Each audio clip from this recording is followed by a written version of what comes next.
Youngs.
What's going on? Chicago and Joe came, now he's gone, then he's back. And now he's back again. How are we doing, Chicago? Hey, we are coming back at you. We got our OGs in the building. Y'all on Twitter, y'all don't know. Yeah, y'all don't know who Father Time Brian is. You only know about Father Time Brian. Well, I was gonna say if you come in the Discord, but he left the Discord again. It's too Twittery for him. But if you come. That's right. If you come watch the Bulls Roundtable, you might see Father Time Brian if you're lucky. So we got Father Time Brian today. We got the OG Pep in the building. We got Young Kurtz in the building. Whole lot of shit going on for the Bulls. How we feeling today, boys? Guilty. Let me just say. Oh fuck. I'm not a big fan of the intro music stuff. Like, except fuck. No. Oh, you like this one? Okay. Yours is so fucking good. This was some fucking Barry White shit, right? Like, yeah. I was like, I'll be right back. I gotta go hang out with my woman for a minute. And that's right. And then coming back. So that's where I'm at. You know what I'm saying? Absolutely. Absolutely. I'm glad you liked it, Brian. I thought you would. You like the art. You like the art. Oh yeah. You bro. see, like, Miss O said that you left already, Brian, and didn't even say goodbye. I know. Yeah. I told you guys when he came back, I said, we'll see how long he lasts. They threw a parade when Brian came back. Yeah, I'll let Brian speak. I'm not coming back, but I told you guys goodbye. In our text, yeah, but the Discord, they didn't get a goodbye. So we got it in our text group. I'm sorry. There's a lot of people in the cord That's exactly what he's saying, Monk. Exactly what he's saying. Vince, brother. Vince, come on, man. Like, oh shit. They got man. You. It is day 2 of free agency. We don't need the whole Brian monologue about saying goodbye. No, we to don't. Discord. That's exactly right, man. Look, I tried Miss O. I tried to tell him. I even because Miss O has a whole channel called Tips and Tricks. I tried to tag him. I think he might have been gone at that point. Brian, there were like 4 or 5 messages for you in the Discord this morning, and I told everybody, I said he's gone, dude. Like he's not gonna see it. No, I've had this fucking Discord blocked for forever, man. Like you guys are you love the @ at everyone on every motherfucker. No one uses that. No, I'm out of that shit. Here's what Brian didn't like. Brian didn't like the tweet shift, which I think is awesome. It's only so much right now, Brian, because it's free agency, so the alerts are coming through. Fucking hater. You are, man. You are. Yeah, so we got Brian. I hate Twitter. We got Brian hating. We got Joe disappearing on us constantly.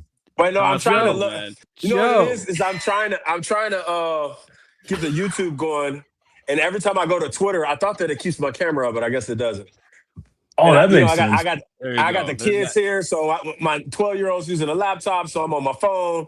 It's like always. Can I just say? Oh shit, Miss O agrees with you, Brian. She said it's kind of annoying. Well, fuck me. No, some of us like it. I don't like it. No. Not too bad. I'm the only one that hates Twitter. Like, no, you guys do your shit, but I'm not.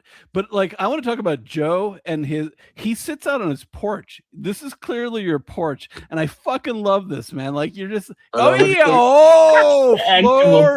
We're talking about a balcony too. This is a balcony conversation. He's living good. Ooh, some balcony banter, if you will. Some Yes. balcony days. 90-degree weather in Florida. Yeah, how you been, Pep? Let's put you on the main stage, man. Yeah, How you let's been, do man? Man, well, life is good. I got my business is growing and growing and growing. Vets, we're Vets Easy Trash. We're in 20 cities in the southeast. Okay. Wait, so, yeah, what? Anyway, yeah, we're a veteran-run junk removal service. So I left Apple to run the trash business. So Nice. I We I need left that Apple stuff, too, man. but you probably don't recognize this. That's from Apple. Like that's Dylan. Like Oh, come on. someone offered me $300 for that. I was like, nah. That's a Think Different poster. I love it. Hey, man, it's one of my favorite commercials. But I'm super excited about the Bulls. I have to say, and Luke, you and I were sort of vibing on Twitter about this last night. I'm of the opinion that less is more this summer, and and I'm a big if I want to see how much usage we can get to Wilson, Buzelis, Giddey, and Swain. I don't know why I keep killing that boy Swain. See, I've been around these Southern folks too much. I don't even know how to use M's and N's. Swain. That's why I'm called Brian. I live in the South. It's Brian. Right, exactly. So it's just funny to me because I think that the Bulls are in a situation where I've never been pro tank, but I love the idea of just letting these young boys play. And I like the idea that they're not adding, pieces that are going to muck up their if they're not winning in the deal, they're probably just not taking the deals. Yeah. And I really appreciate that. I think less is more right now. I think, and I told Luke this to close last night. AK came in, and in the first 12 months, he started out he went and got Billy Donovan, and then that trade deadline, he traded Wendell Carter Jr. for and 2 first round and got Vooch, and then that summer he traded Laurie and got a trade for talk DeMar. about that. So he was super aggressive in that first 12 months, and I don't know that was wise. And having been in almost 59 working in corporate America, sometimes I think the first 12 months, 6 months, you might have to watch. You might have to just take your time, take it really slow. And I like the fact that he went and got Wilson and Swain, and he's sort of taking his time and he's going to put this thing together piece by piece. Well, I love what you said about AK too, because a lot of people, we look back on that era and we're like, oh, Bulls, if it wasn't for Lonzo getting hurt, they would have been, winning champion. Like some people say that. I mean, we probably all know that probably isn't true. But they came out hot, and the problem was they couldn't pivot after that because those guys had peaked value-wise. And Bryson Graham has set himself up so nicely to be able to pivot off of all of these players that he's brought in so far within the next 2 years. So what he's done essentially is he said, or he didn't say this, but he's looked at the roster, he's looked at the young players he's had, and he's essentially putting together a foundation specifically for the development of these young players, where we have a 2-year window to maximize these guys' development with this group of veterans who all bring things that are valuable to development. You got Nick Claxton as a backline defender. You bring in Norman Powell to take some of the scoring load off of these young bucks. Bring in some shooting. You bring back Zach Collins on a deal that is so cheap and is absolutely nothing, Bulls Nation. We need to relax. It's in the Bulls' favor. It's in the Bulls' favor. God, man. Yeah. But it's 2 years. We're putting together a foundation to get the most usage and development out of Caleb Wilson, Dalen Swain, Modest Buzelis, and Josh Giddey for 2 years, and then maybe even a year, because we have another rookie though. Kurtz, we have a third rookie. Come on, Singay. He's a third rookie, but he's not a Bryson Graham rookie. And I'm going to say that right now. He's not a Bryson Graham rookie. I understand. And I understand. He's not. I don't think that means they're going to give up on him, but he's going to have talking that talk tonight. Luke, what were his numbers in the G League? Like, he was killing it in the G League. Don't talk to me about the G League. Lachlan was putting up triple. Fucking Lachlan Olbrich. I'm so happy Olbrich is gone. Get that motherfucker out of here. Hey, you see, he got picked up quick from Golden State. I don't know what happened there. Pick his ass up and carry him the fuck up out of Chicago, man. I was never look. He's a good kid, but I think was it in the group chat today? Yeah, in our group chat in the text, man. I was saying for the first time, let me talk my shit real quick. Hold on, Our group chat is lighter on Australians currently. Yeah, let me talk my shit. For the first time, Chicago. Oh shit, hold on, I got curse blocks. For the first time, Chicago, I feel like we getting some motherfucking hoopers in Chicago. I'm talking like, look. These seem like some boys that I would have seen out in the city playing ball. Like Jalen, it's just giving me AAU vibes though, like some city balls, some niggas. I'm sorry, that's the best way I can put it for y'all. Some of them boys, man, and like Jalen Sellers, I like that pick. I like the Toby. How do you say his name? Toby Awaka. I like that like pick. that. You know, because it's just like him. They're just bringing in gamers. They're bringing in gamers, and I feel like we've all known that like the Windy City team and the G League team has just kind of been a gimmick. It's been to sell seats, you know, motherfuckers like Yuki.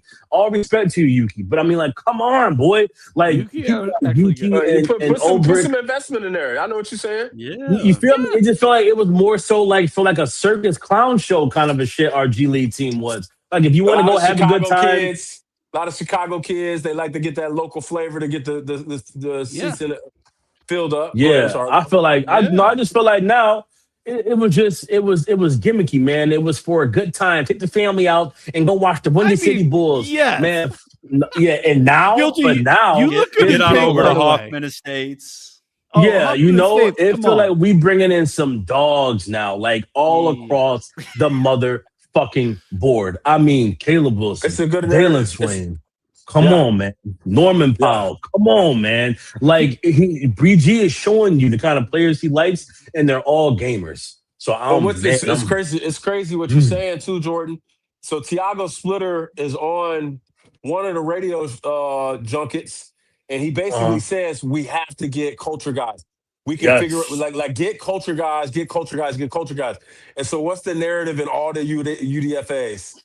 They sort of like they're culture dudes. They're culture dudes. They're like a little. What's Swain? Swain's a little bit of a do-all guy. Why do they like Giddey? Giddey's a little bit of a do-all guy. Yes. Wilson and Buzelis have a lot of utility, a lot of flexibility. They all play defense. Now, no offense to AK, but he seemed to not. He had an aversion. He was like, okay, well, we'll have Ball and Caruso, and the rest of y'all cats, you know, figure it out. And I don't believe in that.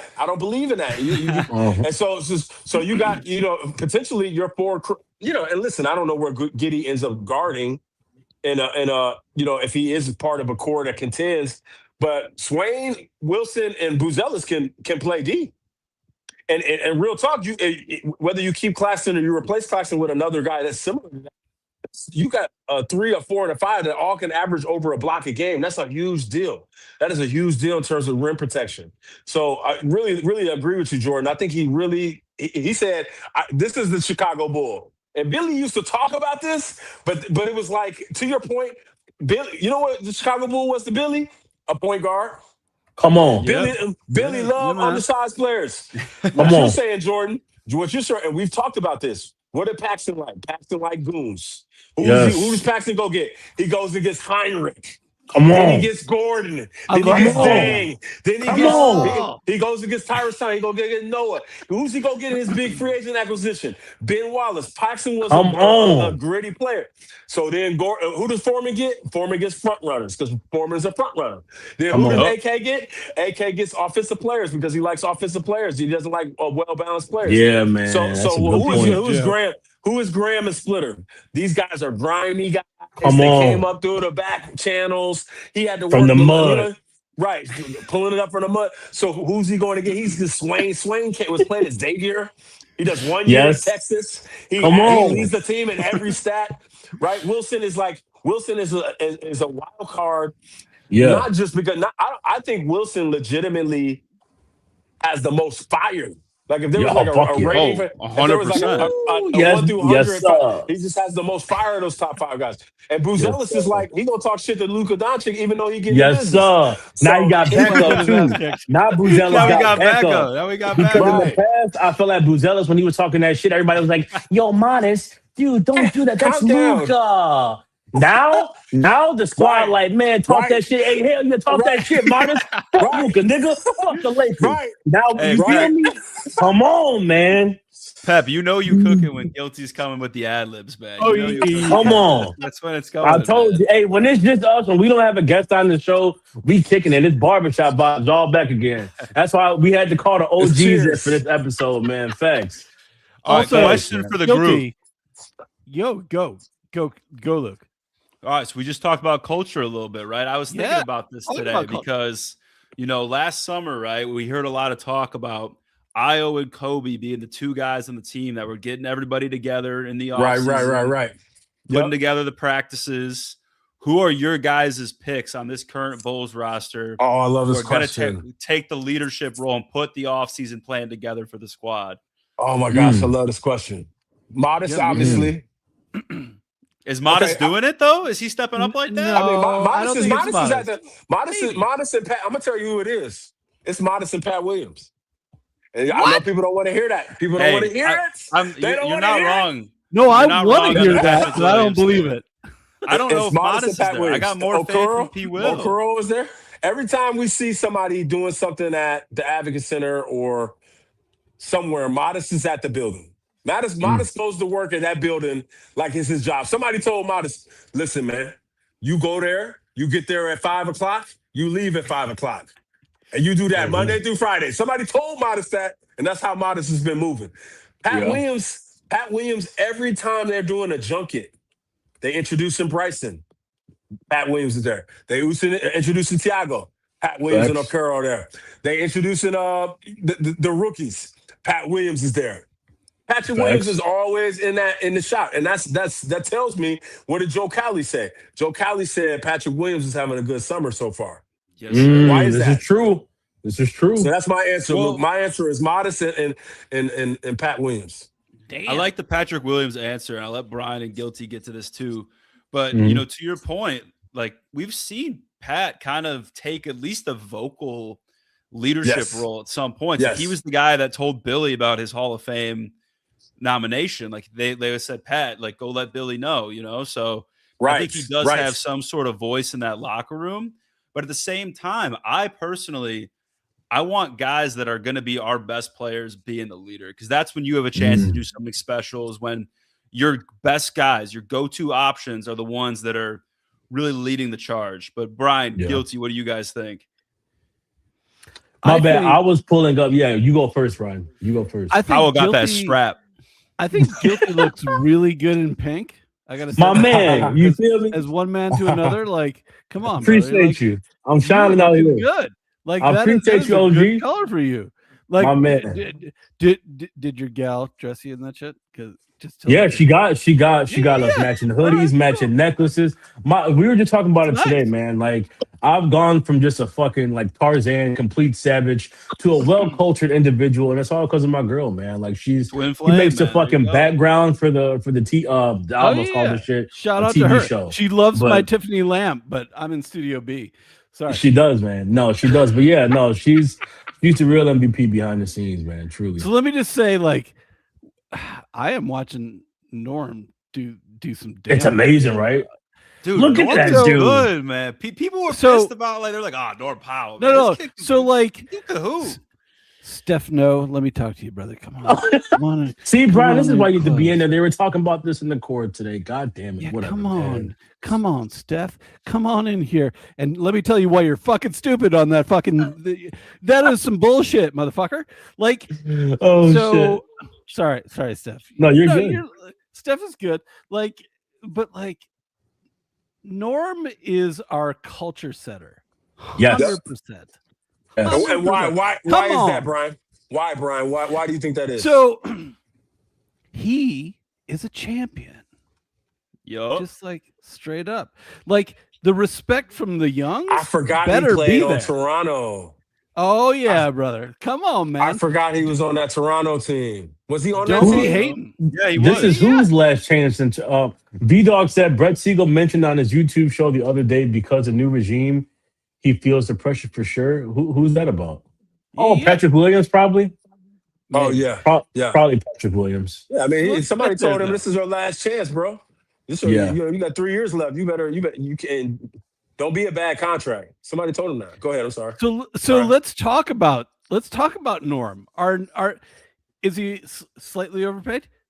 I mean, that could I don't be think so. argued. No. I don't think so I think either. he's I think actually it's very underpaid. tradable. I think it's Well, tradable. it's tradable. Very tradable. Very. How many Let me just all-star? say- How many guys coming off an all-star season get? What do we pay him? At 22 and a half? 33. Yeah, right. 22. At Yes, 33. but that's part of why we got him for that cheap, and we're one of the few teams Yeah. that had cap for him. But I think Well, it's still a great move. Team Let me- option too. Let me talk about Norm for a it's smart second. for him too. It's smart for him too because he's go ahead, Mhm. bro. Let me talk about Norm because like he came into the league 2nd round pick, right? Mhm. Right. Bucks got traded to Damn. Toronto, lit it up in the G League for the 905s, right? Like lit it up. That's crazy. He was in the G League. Oh yeah, and he was killing it in the G League. And then It just like, goes to show you, like, look at this dude. That's a G League product. Yeah. but like then he comes into the Kawhi Toronto championship league, and he's off the bench and he's killing it. He Yeah. was closing essentially then, right? Like Yeah. that's cool. And so then but then the next season his production jumps. Mhm. And so he gets a $90 million Oh, nice. bag from Right. Portland, right? Like from Portland. And so it's like, what the fuck, man? Like, and then we kind of lost track of Norm. Yeah. Where all then the he places ends he's up on been. Yeah. And then he gets traded to the Clips, right? And Mhm. he's a baller. Yeah, Like, he's just balling. He's a bag. He's a just bag. like, holy shit. Like, if you look at his 3-point percentage, it is just like, it's just a goddamn, it's up, Beautiful. it's boom, boom, boom, boom, boom, never fluctuates. Yeah. It's just, and it's like 7 attempts, man. Come Yeah. on. Yeah. Like, Do you come know on. who I think That's he's that's really good elite. for?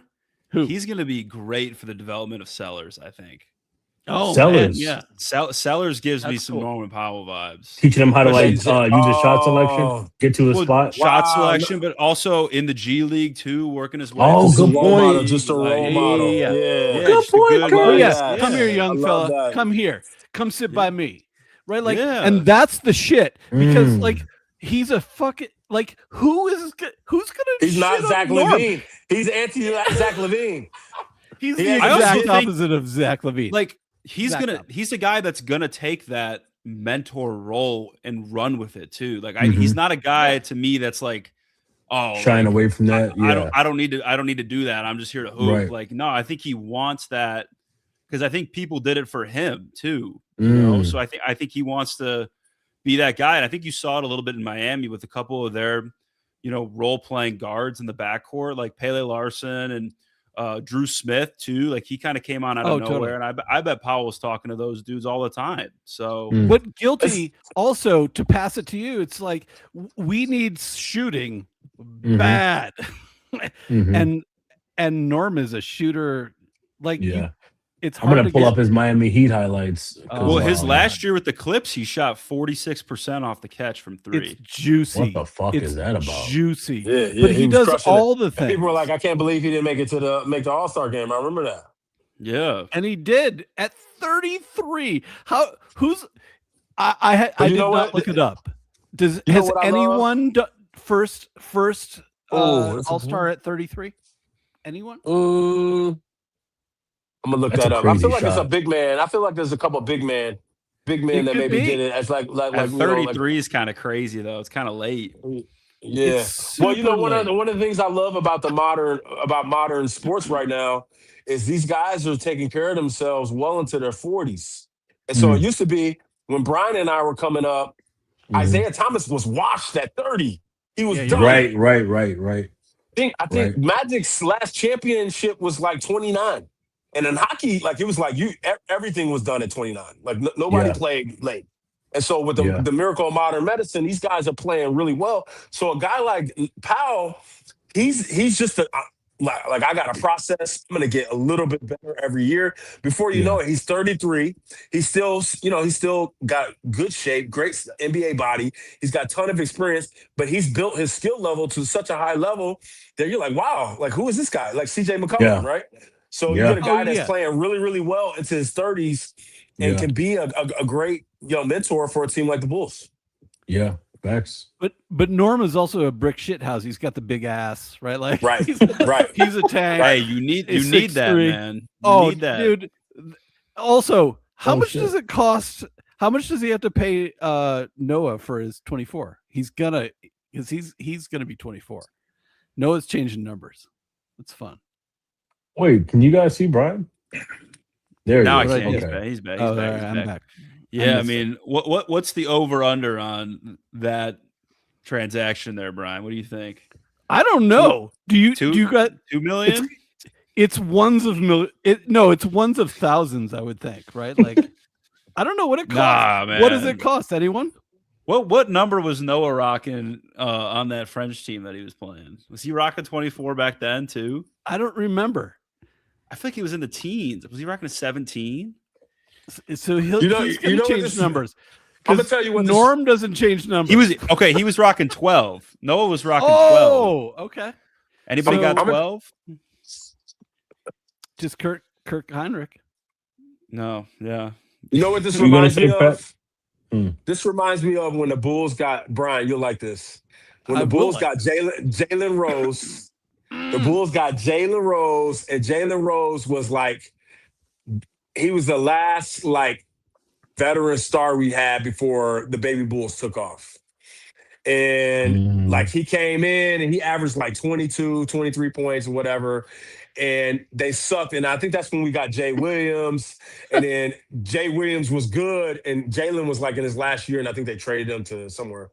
But then Williams got hurt. And then they got Kirk Heinrich. And Kirk Heinrich was sort of like that. So this reminds me, like Powell is like here. And 3 years, we'll be like, man, Powell's a great veteran on some contending team. But this team his handprints will be all over this. And these boys like Wilson and Buzelis, they need a guy like Powell. They need a grinder. They don't need a front runner. No offense to Zach. Like Zach is a front runner. Even DeMar to a certain extent, just a little bit of a. I don't want to call it. It's not. I respect their games, but I just don't think that they have the leadership mentality that you need. And Powell is, to your point. I love what you said, Luke. It's like, okay, he's going to bring Jalen Sellers here. He's going to bring the kid from Arizona. He'll be like, man, y'all could be playing. He's like, let me tell you about this guy named Pascal Siakam. Let me tell you about OG Anunoby. Do it, Luke. Do it. Well, there's an undrafted bond in the NBA, and I think a lot of people like it's an example of the dream that you can go after. So I wouldn't be shocked to see more people go after it. But also to your point about like Norm feeling like the last vet before that young Bulls team started taking off, or like Jalen Rose. Guilty, I want to throw this to you because you put out a tweet earlier today. Oh, you reading my mind, dog. Yeah, I think it was, did you like quote tweet some like rookie Rose Celtics playoffs highlights or something like that? Just gonna bring that up. You reading my mind. Speak on that. Yeah, so I'll put myself over here. Yeah, so no, like right before we went live, I thought about like you look at this team, you see what we're building, and like I see people saying like, oh, I think Pepper said in the Discord like we're looking at like 35 wins being a success, and like I'm kind of there too. Like for me, this team is young, but they could win 20 games this year, and I'll be happy because I like the product on the court, I like the players. But I don't know, man. The Powell signing, I think we might be sneakily good. And then what made me think about it was where we got our dude Serb in the Discord. He's a Boston Celtics fan, and they're grilling them hard because of that Jaylen Brown trade and just, the Celtics going down. And I think somebody asked, his name is Def Bezos. He's from the CHGO server. Shout out to him. But he said, what happens if this team, falls out of the play-in? And what made me think of that old team that we had from 2009 was the fact that I'm like, I think if this Bulls team meets that Celtics team as it is right now in the play-in, I wouldn't be surprised if we smack them. Like right now, I don't know, man. Like put Caleb on Tatum, put Swain on Pritchard, lock their ass down. I'm not with you guys. And now, I don't know if I am either. Okay. No, look, I'm telling you, I think this team is about to surprise people. I want to be with you guys. I think this team is about to surprise people the same way that 2009 team did. Giddey now finally has the kind of optimal roster that he needs around him. So we got a legit shooter in Norman Powell. Okay, you got Giddey who's going to feed everybody the rock, who's going to push the pace. This is the optimal team for Giddey. And now you Okay. have a shooter in Norman Powell, and he's surrounded by these demons on the wings. We have Claxton, the man to paint, who's going to be playing reinvigorated now because he's away from Brooklyn and all their bullshit. If I'm Claxton, I'm looking to prove everybody wrong now. So now we have, potentially reinvigorated Nick Claxton, and now you have Caleb Wilson, who's gunning for Rookie of the Year. And I think he's really about to surprise some motherfuckers this year. Then you have Modest in his third year, again, with demons around him. Modest was already going to have, I think, an 18-point, 20-point kind of a year this year. But now you surround him with some bloodhounds around him. And, bro, I think that this team might really fucking surprise the league. The same way that 2009 team came out of nowhere. We didn't win it all. We lost. We lost in 7 games. But we punched the Celtics in the fucking mouth and we put the league on notice. I think this first year with this team that we're building, because we still have more trades coming. Who knows what we do with some of these players? Like we might make some more trades, bring in some more vets. I like a dude like Gary Trent Jr. He's still out there, I think. Max Strus. We could still be filling out this roster, dude. And like if we bring in some more good vets with the young unit that we have in the front with Norman Powell leading the charge with them too, we might be fucking cooking with something. And for me, cooking, it's not about like winning 50 games, 40 games. It's just about the play style and being a hard out. AK said that shit. He said he wanted to be a hard out, but he wasn't really making a team to be like that. I think now this Bulls team, you can never play this team that we're building right now and not leave without getting punched in the mouth. So I think that we're about to come out this first year and really fuck some dudes up. What I like what you said about Giddey, you got it, Pep. You got it. Yep. No, I was just gonna say I think we win 4 out of 10 games. We go 4 or 6 every 10 games. And so go ahead. But that's all I was gonna say, Luke.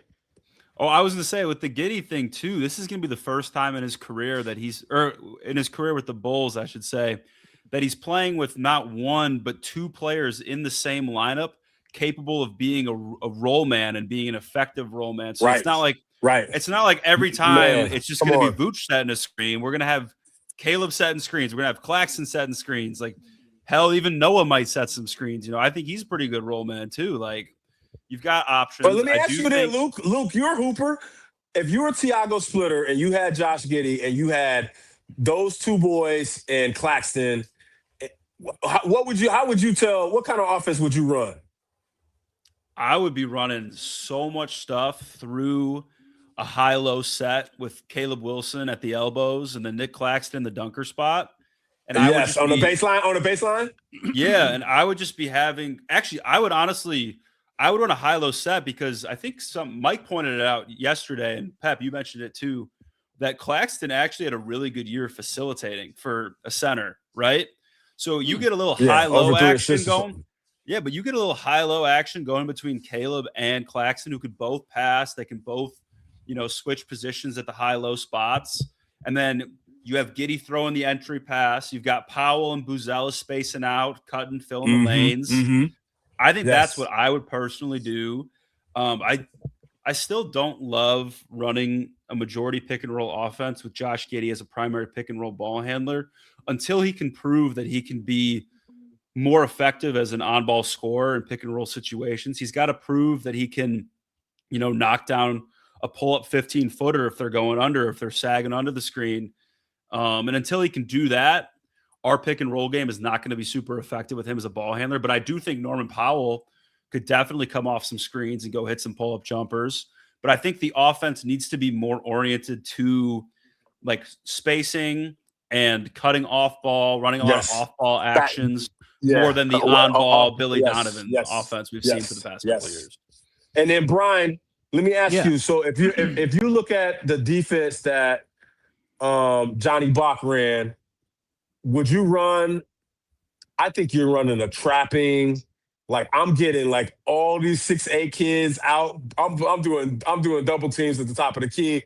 I'm trapping everybody. I'm trying to put a lot of pressure at midcourt on a lot of teams. Don't you see sort of that similarity between the teams that we grew up with? I forgot what he called them, like the Bloodhounds or the dog. Remember how he was describing Horace? I have no idea what you're talking about at all, Jeff. Oh, well, you need to go watch Learning to Fly. Sleek Doberman. I have no idea what that. Johnny Bach. Johnny Ball called the OG Jordan Pippen Grant team. Oh, they were called them bloodhounds. Dobermans. Oh, The okay. Dobermans. Now I know what you're talking about. Dobermans. Now I know That's what you're right. He talking about. called, yeah, No, and man, he like defensively. I don't think our defense is going to be very good, honestly. like we Why? got rookies Why? because we got rookies that aren't going to be that great. Like I don't want to shit on the rookies. I want to talk about like I personally think, and I've personally said, if we get Norm, I think we can, by the skin of our teeth, get to the play-in. And that's because Giddy, him, and Nick are like, they're the adults in the room. Like Modest and Caleb, like, I gotta see it. Like, I gotta see it. Like, Modest took a step last year. No question. Did he? Right? Like, I think so. Like, he went from yada to 16 points a game. Like, I think he did. I think he showed some stuff. I don't think it was a big step. Some people are like a leap. I'm like, no, I don't see that. Is Modest a good defender? I'm like, yes. No, he is. He is a good defender. Is he a great defender? No. Do I Sleeping when he on was him a little bit? I am definitely going to sleep on him because, like, when he was talking about like a defensive player of the year, I was like, he's never going to be that. Never. Ooh, Well, Modest? you never know. Not a fucking chance. No. Hey, I'll say you this. never know. Modest last year was one of the better isolation defender. Yeah, he was point good. of attack defenders, and he's one of the best weak side shot blockers in the league. So if he's good at the point of attack and he's pretty good blocking shots on the weak side in year 2, then I love it. Then I love it. Let's see it though. That was the one thing I actually liked from Modest last year. I thought he did really well on the defensive end individually. I thought he was better. Hey guys, so we got some questions. We've got some questions from Romy. I was gonna get to you, Romy, but Romy's a little fed up. He said, "Is anyone on this damn panel gonna discuss his point?" So let's break it down for Romy 1972. I can't read that shit. Yeah, hold on. Let me pull it up for him. So his first question. Okay, yeah, he came in fucking hot. Romy is not fucking happy with us. He said, "So weren't we supposed to take some bad contracts so we can get future picks? Now we just moved the goddamn goalpost again." Can I take this one? Absolutely. Wow. Do it. Oh, wow. I've been thinking about this all day too. Okay, me too. That's a lot of the main complaint right now towards Bryson Graham. If we're being honest, people are upset that we didn't take on bad contracts. But like, if you look at all the teams that were giving out bad contracts, right? Let's start with Minnesota and Julius Randle. If you're the Bulls and you have the 4th overall pick and you're 99% sure you're getting Cameron Boozer or Caleb Wilson, who both play the 4, why on earth would you bring in Julius Randle, who plays the exact same position as the guy you're drafting to be next up for the franchise? You would not. You would not. Okay, so that's the first team. The second team, let's look at let's say the Raptors are a second team because they have a lot of bad contracts. People were thinking that maybe Pirtle might get moved or quickly. But if you look what they did, they traded away most of their good draft assets to get Kawhi Leonard. So they don't have draft assets to attach to these bad contracts for us to take on. If you look at a team like, and then you go to Denver, right? Denver was already thin on draft assets. And their 2 guys are Cameron Johnson, who's on a solid deal, and then Christian Braun. Those are their 2 bad contracts. Christian Braun is on a 5-year deal that starts this season. I'm not touching that unless I'm getting 2, maybe 3 picks, because I think he's already overpaid. And they don't have that to give us. And then Cam Johnson's a different story, but it's clear also that this team does not value picks in the second round, right? And I know that upsets people. I know that bothers people, but that's just the way it is. So why would we take on bad contracts if we're not getting picks that we value? Because if they're only offering seconds, we're not gonna value those picks. And a lot of these players, it doesn't make sense to take them on, or that these teams don't have the capital we're looking for to take them on. So that's my thoughts on it. Send your hate mail to Luke at Luke _Kurtz on Twitter. Hey, let me know what you Kurtz guys is think. fucking literally in law school, man. So he's the guy. If we got some people coming through, they want some questions answered. No, I'm with going Luke, to Chef Kurtz 100%. first. Yeah, Brian, I you am got 100%. some thoughts on the matter? Because I No, know like- Romy had some more questions too. I mean, I you think. gotta figure out what's out there, right? Like, which I think we did. I didn't see it. There was one thing that I was like, ooh, I mean, I really wanted the Isaiah Joe contract. I really wanted that. Yeah, shit. that would have been nice, But man. but we would have had to he went pay. for. But then we're paying for stuff. But I think like- he's worth it though, right? Oh Isaiah yeah, I Joe? would totally take him. I would have That liked been- that. But like they were talking there to Powell was, the whole time. Yeah, Yeah, that's where yeah, I'm at too. So it's you all need a good. two guard. like you got to figure out what's out there. But like Yeah. Powell, though, man. So clearly, Bryson went for Powell, and I was like, oh my god, Bryson is like fine. I finally have a front office that is like does exactly what I want, which Yes. is Glory Town. I fucking love it because it's like Powell makes so much goddamn sense. Because what Yes. we need, what he's looking for is he's looking for a culture setter. Norm right. Powell, you couldn't Right. be a better outside of Drew Holiday. I can't think of a single guy that is a better like culture setter than Mhm. Norm Powell. Norm Powell, like he literally just like made his career and is like, fuck you, I'm an all-star at 33. Yeah, that's true. That's Like- crazy. Like He's a fighter, like, scrapper. yeah, and who's saying, yeah, Norm, you're a pussy. Like, nobody. I'm just happy we're Right. finally dipping into the pool of Raptors players from 2017 to present. Oh my god, Those guys Luke are with the valuable. Raptors. Let's get them. Hey, what This happened? This is crazy to see. We got somebody. Shout out to Squirt Ho.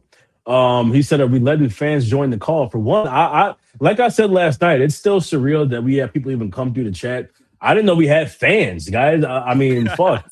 To hear I we do letting not have fans fans. join the call, yeah. So thank you, Squirt Ho. I don't know about this stream, but we're gonna start doing a thing on Sundays where we like let people come in from the Discord, or like if you're in the comment section or the spot, we'll let That'd you be come on. dope. But yeah, That's a bit dope. yeah. For this one, we're just gonna rock it out with the OGs. Look at Reed's But yeah, last comment. hopefully we see you more. Oh, I'm making my way through the comments. What is this? Powell became an all-star at 33. Brian became a podcaster at 55. Never knew. Oh shit. Hey Reese. Reese Reese is fucked up, dude. Reese throwing heaters. Reese is throwing fucked heaters. up. No, Oh yeah, Reese, no, Reese is that was- demon. Reese is That my was brother. that was man. up high and tight. Brian That was up high and tight. Powell. That's Joe, crazy. Joe, And look Brian at- is look our at- good bet. He's our good. look at Joe's like. I love the light coming down on He's you, man. shining. Yeah. Man. Oh Hey, no, that's no, like that's manna. no, it's I- cooler. I'm with- dropping knowledge like manna from heaven. Miss You O, wanna you're hear the my best. She said, "I guess I'm not a fan or a supporter, just top liver." No, you're neither, Miss No. O. First of all, You're can we get her? family. Oh. Can we get her on the Come call? on, O. They're calling Like, for you to come on the pod, Miss O. I need her Come to quit on, playing let- around. Yeah, I need let's her to talk quit about playing and come crochet, on out man. and talk to Come on. us. talk Great, you know crochet, she man. gonna bring nothing but chaos. I'm so here for it too. But to Homeboy's point though, Yeah. I don't think it's moving the goalpost. And I think Brian, to your point, at some point, like I just need them to get base hits. And like Yes. some of y'all, Yes. and again, you know, the Bulls fandom is everything from 17-year-olds to people in their 60s. So people that are older are gonna be like, hold on, like I've watched AK fumble this. Yeah. I've watched Foreman fumble this. I saw what Yeah. Paxton did. What did Paxton do? He went and got a base hit. He was like, let me go get Kirk Heinrich. This boy done blown his knee out in a motorcycle Kirk accident. Heinrich. Let me go get Kirk Heinrich. Kirk Heinrich was a below average point guard in NBA history, but he was a Yeah. grinder. He was a grinder. And so, like, what do you get with Powell, right? You get a guy like, this guy's a grinder. And I got Wilson. I got this guy. He's so hungry. Buzelis is hungry. He's got all these kids in the gym. And quite honestly, I think that Pat Williams being in, I want to come back to this. There is something about whatever Graham is selling that these kids are buying off on. What kind of player is Okoro? Okoro's a grinder. Yeah. I did not, Abe. Well, So- Okoro's a bad player, but he is a grinder. I'll give you that. And I mean, listen. I mean, don't get Fred on here talking about that. Fred will bite your head off. My point is this: if you want Buzelis and Wilson to be the very best they can be, you want, to Brian's point, you want players around him, or around them that are older than them, that work harder than them. that Yeah, set a good example. That set Norm the is example outworking for everyone. whatever. Exactly. And he's not as talented. He's like, at some point, Powell might say, I'm not as good as you, but I'm working harder than you. Yeah. And so you want as many of those guys on a team. So then man, don't be showing me Caleb highlights right now. Man, come on, bro. Oh man, yeah, like let me focus. Heart's moving. Imagine Wilson averaging 27 and 13. And him in 3 years talking about my veterans, all these veterans that showed me how to play hard. Yeah, Norm Powell was my first veteran, and he told me that I had to do this and I had to do that. Let me put it this way, Joe. I think if we had signed either of the guards that were on us last season, I'm spacing on their names, Anthony Simons and Sexton, who I actually did like, but like neither one of those guys. Those guys are not fucking Norm, man. Like it's just not happening. Like Norm is a different species, right? Like that reminds dude me of Thad Young. Oh man, Thad Young, scoring yes. Thad Young. You keep talking about Kirk Heinrich, who is one of my favorites, man. Like he was gritty, man. I know Mark used to try to make Ryan Archidiakono the new Kirk. Yeah, but Kirk was special, man. Yeah, Kirk was. Loved Kirk. Kirk was so cool. When I worked at Medina Country Club, I ran into Kirk. Just the coolest fucking dude, man. He was with his family, so I didn't do too much. I was a little busboy at Medina, and I just saw him. Wow. I walked him out to his table, man. I was like 17 years old, but I walked him out to his table, and like as soon as I looked at him, like I was just like, But like we used to have fucking Scottie Pippen would come in the oasis of our clubhouse of the country club, and he'd just be passed out drunk. So you would see these guys all the time. Oh wow! And I just felt like you kind of had to like keep your decor about you. So I couldn't go crazy, but I wanted to because it was right after I think when Rose got injured, and we were waiting on him to come back. But I took him to his table and sat him down, and I just looked at him and I put my hand out to give him a fist bump, and I said, I just got one question for you, man. Like, do you think Rose is coming back soon? And he was just like, hey. We'll see. That's my Kirk Heinrich story. But it was just so fucking chill. Like, it was just like two dudes chopping it up for 2 seconds. I didn't want to do too much. But just the fact that, like, he was just talking to me, like, like, super normal. He's just super cool, man. Kirk Heinrich was a badass, man. He's one of the boys. Roy Williams, he's a dog. Too. He's a dog. Roy Williams, Kansas product. Yep, 100%. I feel like he'd be a really good coach or an assistant coach. I always thought he would be, Jordan. I always thought he would be, Jordan. I thought when I saw him, I was like, man, I wonder if they could figure that out. But he's real big into his kids. He's coaching. That's amazing. His dad coached him, so he's very much into his parenting his children. Somebody in my comments they said could you? I think it was Aaron. He's in the court too, but he said bring in Rondo for assistant coach. I would motherfucking love that. I would love Rondo. He's pursuing Olympic flag football right now. Oh, I don't know what he was up to. He's cool. Rondo's the #1 ranked American flag football quarterback. That fucking checks out. See, where'd that comment say? Abe said Kurtz does his homework. Yeah, look at that. Kurtz out here like Adam Amin, hitting us with fucking I just know that. I love it. Come on. Hey, fun fact. Go. Rondo is one of my grandma's neighbors in Louisville. So the fuck? Yeah, I've never seen the guy. His house is ridiculous. His house is crazy. But we were like, whose house is that? My grandma was like, some basketball player named Rajon Rondo, and I was like, Rondo? Said grandma. I was like the guy we would have upset the Celtics if he didn't mess up his finger in 2017. Like, come on, did you see Abe's question, Jordan? I didn't. Right here. Player. Okay. Who is the player that BG has his eye on in 2 years? Edwards. Everything points to major roster turnover in the next 2 years. Jason Tatum. Hey, shout out Abe for this. He tweeted it. Abe said, I think he tweeted, he was like, in 2 years, Edwards is going to be sick of LaMelo's shit, and he's going to come to Chicago. Yeah. He's going to run from LaMelo. I love it. That's 27-year-old Edwards coming to the Bulls. That's the play. That is Anthony Edwards, Caleb Wilson, Modest, Swain. What are we talking about? Dude, we're going to need it's so fucking extra easy. Rims on hand every night, man. It's Bryson saying, coming down. And do you want to be the next MJ? Do you want to be your dad that you look just like? Yeah, because we know it's your real dad. And it just happens. Like, no, that's MJ is Jimmy's dad. He's Jimmy's dad. He looks like both of them motherfuckers, man. You know MJ was out here, Kurtz. He got a whole lot of kids. Whoa, not touching that one. Well, it's the truth. Shit, this ain't fucking the View. It's real talk. Shit, MJ ain't no secret. He was out here, man. Wait, this isn't the MJ View. might be my motherfucking Holy dad. shit. Shit, who knows? That boy was MJ was out I here was putting told in this work. is the View. I think I I know would for think sure so, that bro. MJ is not my dad. That's all. No, we don't. MJ is not my dad, man. I want Thank God. Come on. That's too funny, man. 23 and me. Yeah, told no. me. One Let me ask y'all something though. How y'all feel 23 about and me. Kobe- MJ How y'all feel about All Kobe? of us. Yeah. All of us. How y'all feel about Kobe White and Io, man? I'm so happy for them, man. Oh my God, Kobe White. Hey, Can Kobe's in we a talk like an situation hour that I on Kobe White, love. please? Damn, Man, I I'm don't so remember happy this. for Kobe. He said, remember D Rose said his motivation for scoring 50 and winning was Kirk saying, motherfucker scored 50 points for nothing. See, I feel like Caleb Wilson has that kind of dog to him. That's why, like, we talked about, like, that alpha, the Batman. I mean, they showed the clip of them young kids hanging out, Caleb and Dalen. They went to the Sears Tower and went in there, but whatever. Inside of there, he said, he goes, looking Went out, to it the makes me feel bean. like Batman.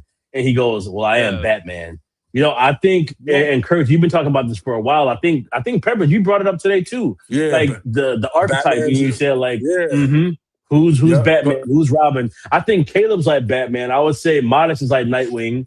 But I think Caleb's that Batman, dude. I think Caleb is the Batman here. Yeah, For I sure. go Yeah. Marvel. Sorry, I'm a Marvel. I'm a Marvel guy.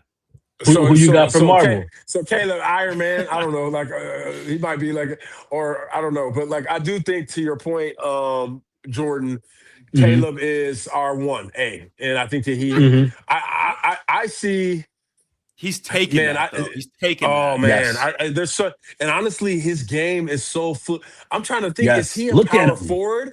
Is he Kawhi Leonard? I feel like she's the Is he like a prototype power taller, forward longer now. Kawhi Leonard? Is he? You know, does he ascend to Pascal Siakam peak Yes. faster than Pascal Siakam? You know, like that kind of dude, right? 27, 12, like 4 assists and a block and a half. Yeah, and when you think about who he said he watched, I think he said like growing up he watched Jokic, he watched Kobe. Giannis, like the people a that he Kobe compared guy. his game to. Exactly, you know, but like even like for his game style, like he's so much deeper than just like they say he's an incomplete player. He's super athletic. Caleb is very fucking cerebral. I think Bryson Graham talked about it too when man, that's so good. you feel me? Like when they were on the Waddle and Sylvie pod, on their pod and on their radio show, and he said like Bryson said like they talked about how bright he is. He's such a bright individual, a smart young kid who's trying to learn how to play the guitar. I mean, you see it in his little Dennis Rodman ass outfit at the press conference with his choker on underneath his. You could just see the character, and I think that just speaks to somebody who's going to be so much more. People are really underrating him, which is crazy. It just speaks to how high the ceiling is when you can look at what we're looking at on that screen right now. And there's like, even if you just take him as he is right there, a super uber athletic player who's a beast, but he's so much more than that. He's so much. And I think he's really going to grow that offensive game to show that he's more than that. Caleb, if you're watching, and I know you are, like, I heard you like country, and I could teach you guitar. It's a piece of cake. I got you, bro. Teach him, man. Brian's that good vet. So I've been working on this little thing for.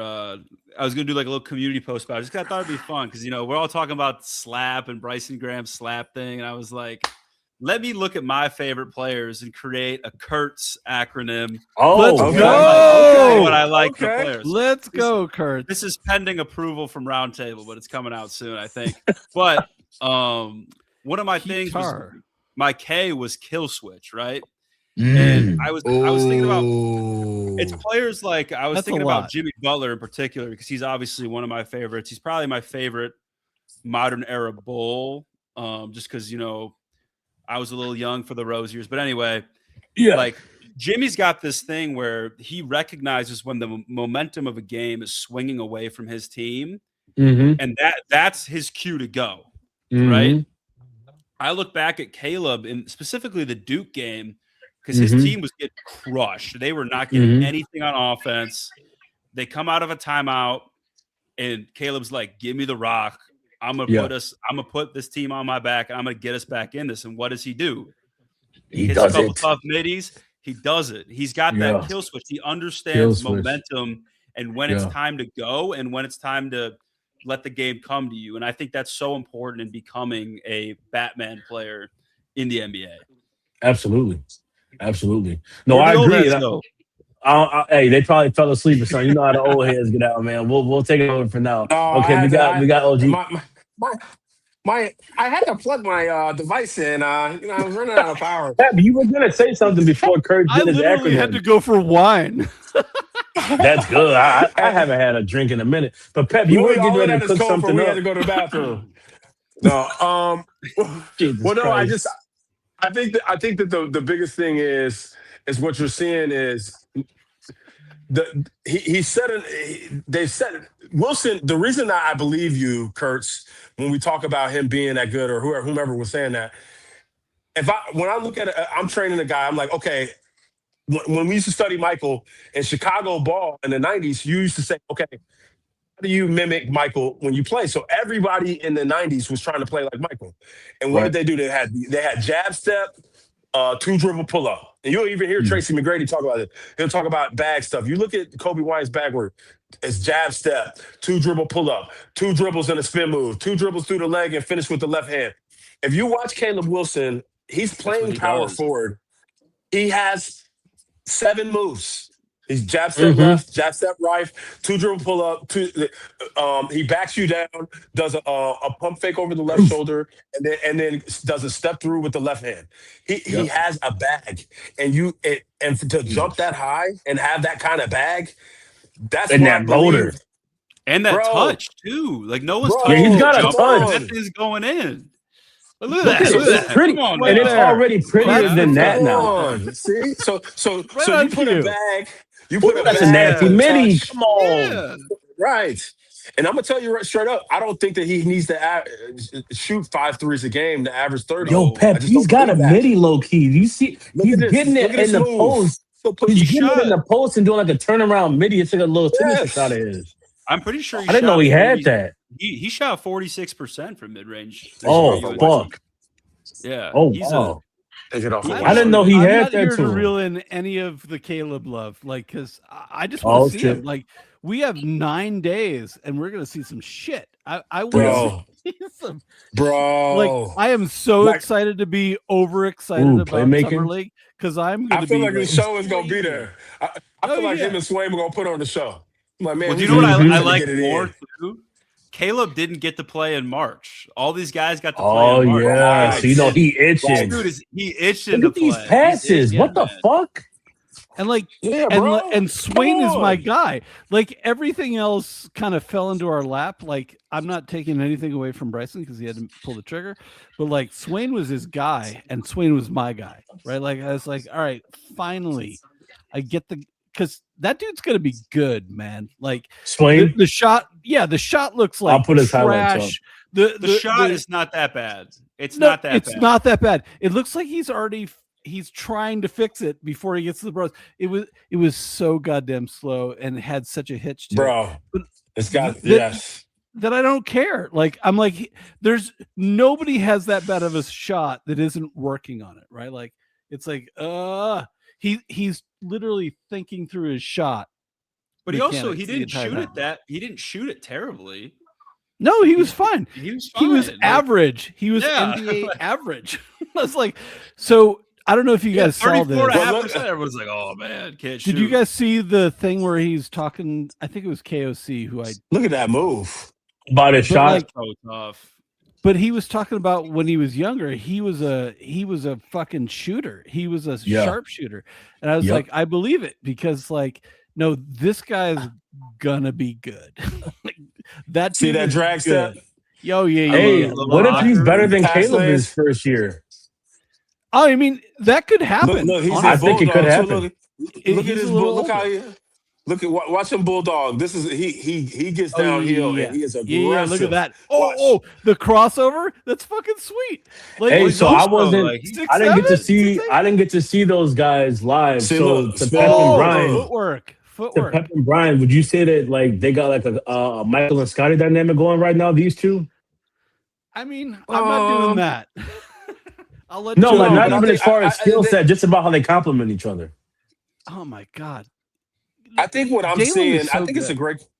Yeah, I think the question is a really good question, and that what I see is four players in the core.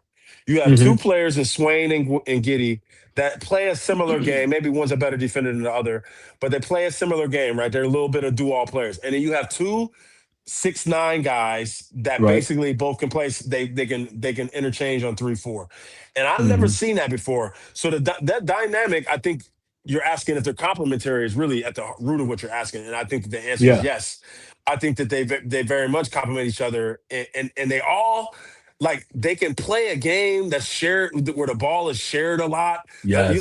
Claxton having a lot of assists. Whatever they're gonna do, they're gonna have 5 or 6 players on the court that can move the ball, that are Ooh, willing to move man. without the ball. I mean, just little things like that. Yeah. The ball won't stick. I think Abe Yes, brought up a good question. Abe yes, said, what if Noah is better than both of them? Well, that could be That's true. what's crazy. We still have fucking Noah, and I'm sure he's got a chip on his goddamn shoulder, dude. I hope he plays center and can Here's We add got a 30 hungry points. team brewing right now, I don't man. want Noah going anywhere near the center spot, man. I Not don't want to see yet, that. but like, man, I think Giddy really becomes an all-star I potentially. really Abe. like Noah. Like, I will dude, say, here's the thing with Noah. Like, I feel like, yeah, I think we all we drafted him. I'm sure all of us watched his film from the French League. We watched him in Summer League. You know, we've seen him play a little bit, but I still feel like he's just such a mystery to me. I feel like I don't know anything about his personality. Yeah, I feel like I agree. like it's so hard to get a read on, is this dude a worker? Is he competitive like that? Like, no, Like, this for guy's me- good. for me, Steven sort of there's- alluded to Noah's him not fucking being a good, worker. man. No, Noah. So Yeah. like you guys will be shocked to know that I really liked Rasheer Fleming. No, Really? No, I I'm would have not- never I love guessed Rasheer it. Fleming. What? What? I loved Fleming. So- I love so Fleming. like I loved Rasheer, I loved Sorber, and I loved Essengay. Like, or Essengay if you're French, like whatever. Ooh, what a thing. Yeah. Yeah, Essengay. No, Noah was good. He lit up the G League as you would expect, right? Like, so he's done all the things that you would expect. Can he shoot? Like, not with a shitty shoulder, right? Like, so that's the drag. Like, he's basically a rookie again. Mhm. That kid is good, and like all the people, they all have his height wrong. They're like, he was 6'8". I was like, no, brother, he was 6'10". That Yeah, dude is right? 7 foot now. He's 7'6" now, and he's our Victor Wembanyama. But like, if you look at him and you look at his game, he was very opportunistic. Like, he Yes. doesn't need the ball. Like, Not at I all. liked everything about him, and like, I think that's just going to be juicy. I think Yeah. Caleb is a no-brainer to me. Like, Yeah. that dude is fucking good, and like, Dalen Swain is my guy. Like, not in his game, but he reminded me so much of like. That dude's just like a kind of a glue guy, like Lou Dang, like to me. Mhm. I just kept thinking Lou Dang. yeah. Like, yeah. That's not a in great game, point. but Glue like, guy. Like a ball handling just- Lou Dang. Yeah, Lou just a Dang. roll. just Yeah. I feel Yeah. like Lou Dang was my Lou Dang was- favorite player Lou during. Dang That's a was good filling it comp. up, though. He was filling it up a little bit, though. Oh my god, I loved Lou Dang. Yeah, that's a great mean, comp Lou, for him as far as I'll role. tell you what. I'll tell you one thing that I didn't. So if we look at eras, right? So after Mhm. Krause dismantled the team, he was like, "Let me go get 2 big guys," right? And his initial plan, I think we lucked into Elton Brand, and then he got a high pick, and then he traded Brand for Curry, and then drafted Chandler. And his idea was this twin tower thing, and I think he had Jay Williams, and the whole idea was around having Jay Williams, Chandler, and Curry. And it just didn't work out. And Paxton came in, and Paxton went real gritty, and he went blue chip schools. So who did he go? He went Heinrich. He went Ben Gordon. He went Luau Kansas. Dang. He went Noah from Florida. And Tyrus Thomas was actually a little bit of an outlier. And so he had all these kids that were blue chip guys, and they were able to be good. And that's, Hey, you got to that's- educate me real quick. Where'd Ben Gordon go to school again? He went to UConn, and he won most What? outstanding player in the tournament. Yeah, I was Most blanking on that outstanding- one. Him and Emeka Okafor. Right. So when you look at that team was really constructed around blue chippers. And then Foreman came in, and he just really was incompetent. Foreman and AK for about 10 or 12 years were really just not good at their job. And so what Bryson is doing is like, okay, let me see what I can do. And he comes in and he says slap. And we're all over that because we're Chicago sports fans and we are nerds. And then he goes in and then let's look at the old players he got. He got Daniels, he got Herb Jones, Murphy, these long 6'8" guys that can do a little bit of everything. And so that's what we have now. He kept the two. Herb Jones, one pick above Io. Just kills me. He was 37.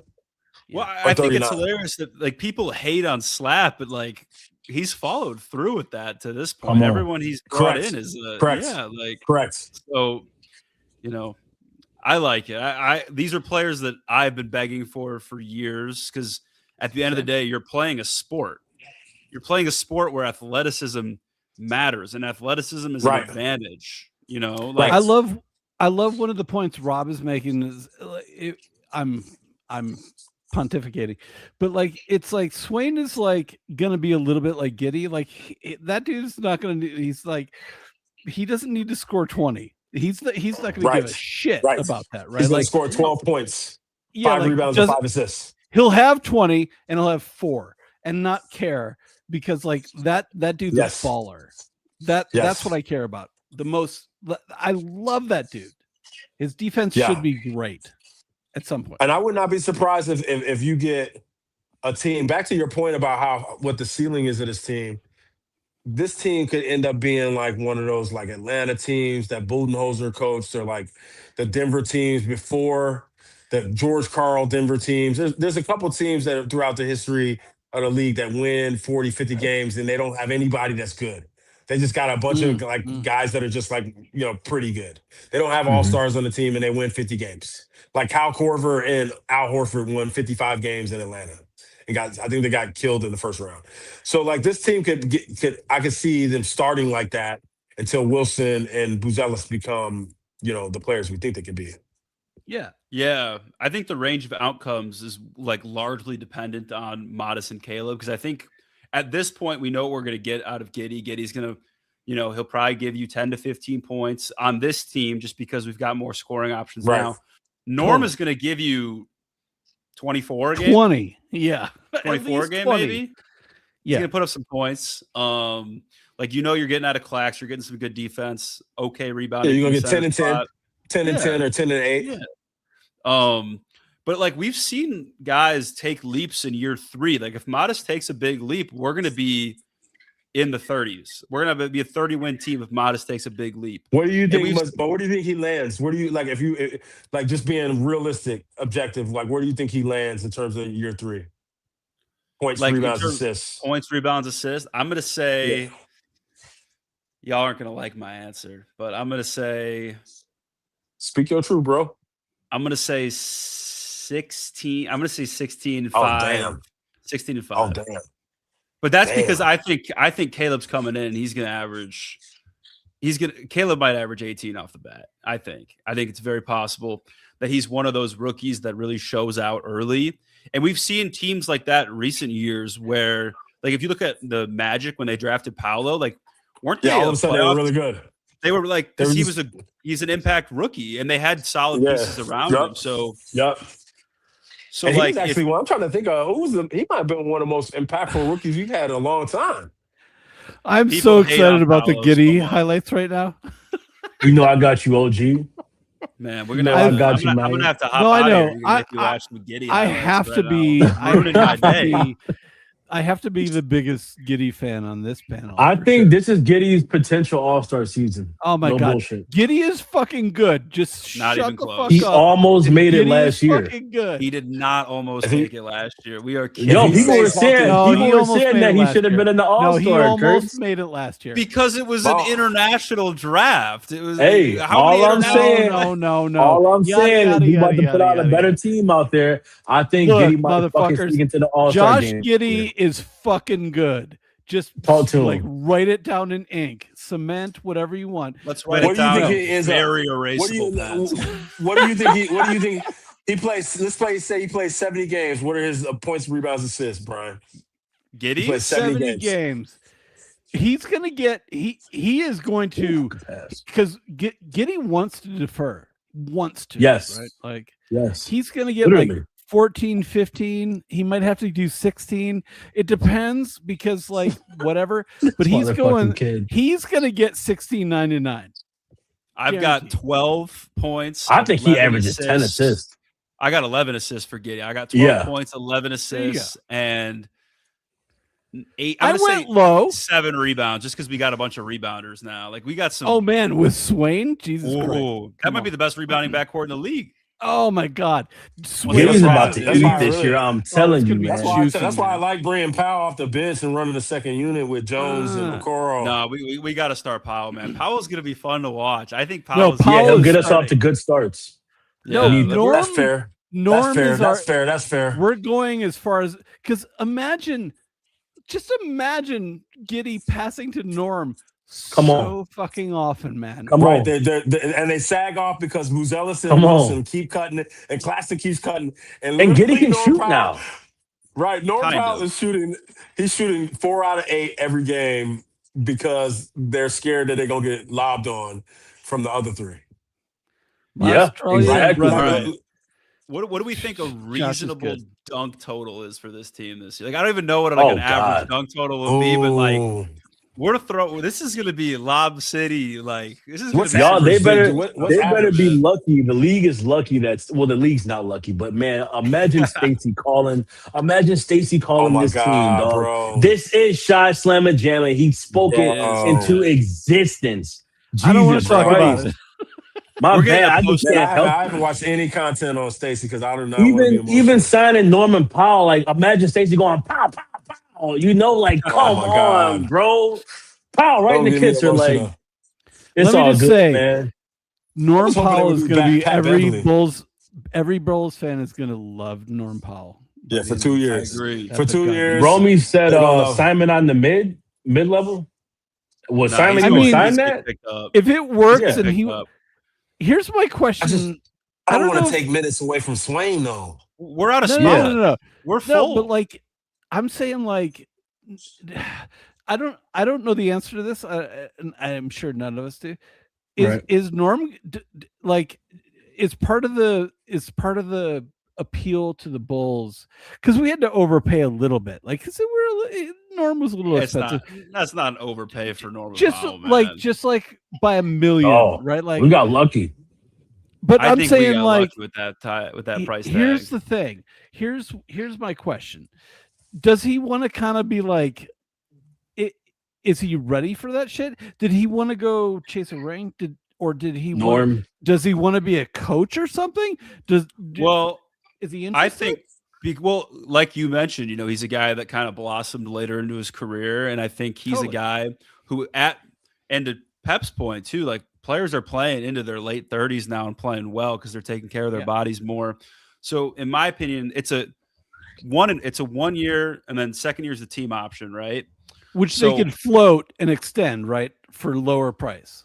I think so, but I do think he was looking for one last heftier payday, and I think we were the team that could give it to him. Totally, I love it. I'll still be in a team full of hoopers for him too. Yeah, but I still think he's going to be. Right, I think this is a great position. Yeah, 100%. Yeah, Izzy put that on about him today. DeMar DeRozan was in a similar position, and I think that we thought that the Bulls of 2022, I think it was, would end up being like this, and they weren't. That first year that we got DeMar, I think that we thought that team, that DeMar was going to be the transition leader that we needed to get Zach to take ownership, and that Pat Williams was going to take this huge leap, and that Laurie was expendable. And I think that they made a bad assessment. I think Powell's going to be appreciated, but I think that he's going to be right-sized in that, to your point, Luke, he could be moved easily, next year. Maybe he gets moved next summer to a contender that really needs a slasher, So I don't know. I think that this team is actually going to be really fun. I actually think Caleb is going to average close to 20, and I think Buzelis is going to average close to 20. And I think you're going to have 3 players average close to 20 in Caleb, Norm Powell, and it won't be and it won't be Josh, probably Joe. Let me ask a question to the other guys. Like, do you guys No, think... it won't be Josh. What's that? No, I was just agreeing with you. You don't think Josh will average 20? He doesn't need to. No, I think lower points for Josh. I'm saying he won't. I'm saying he's 17.99. Josh is going to be like 17.99. God, like guys, if Josh is averaging 17 and we don't Caleb's need averaging that. close to 20 and Modest is averaging close to 20 and Norm's averaging We're over winning 20, the champ. like that's Yeah, I see Giddy. I want this to be like a 10-10, 15, 10-10, 12 year for him. Like the less points and more assists and rebounds, the better from him. But to Romy's question, he said like we have 14 spots. We have 14 guys, one spot available.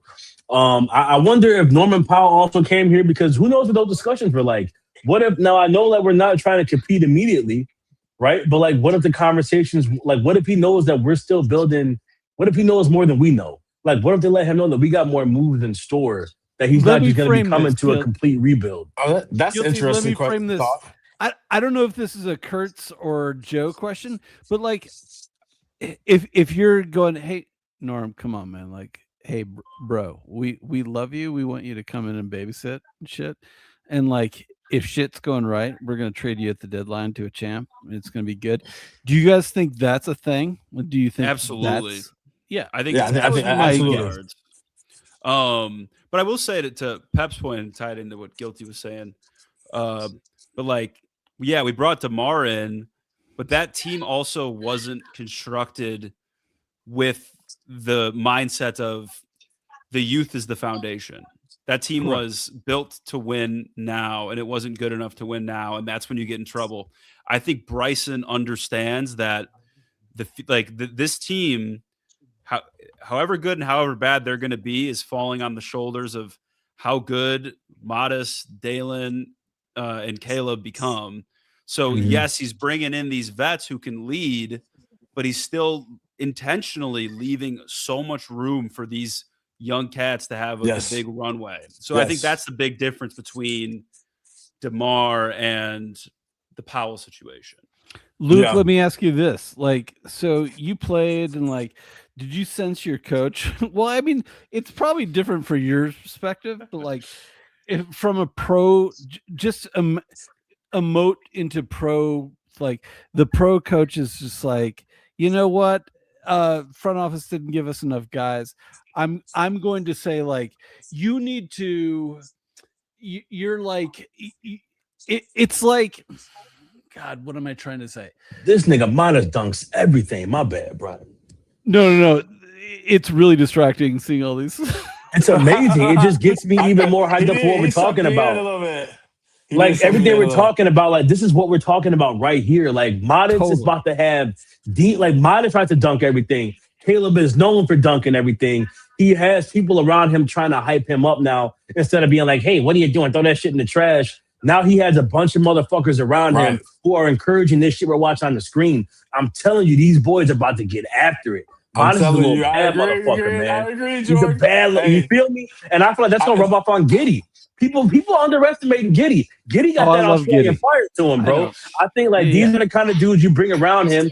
Of course, I think he's about to get hyped up. I'm excited, man. Let me talk to Giddy's point, and then I'll make my talk to him, bro. Giddy has been really good since he was a rookie.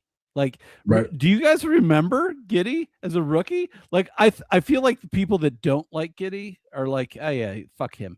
Like, Giddy as a rookie, those motherfuckers were winning so much. I started tuning in because I was like, what's going on there?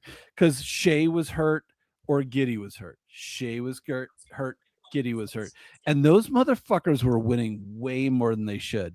And every time a team does that, I pay attention because I'm like, someone's better on this team than everyone thinks. And the answer was both. The answer was SGA. Let's not kid ourselves here. No. Oh my gosh. But they were both. They barely played together. They barely played. They're trying to hear it, man. I mean, SGA was my guy. I got.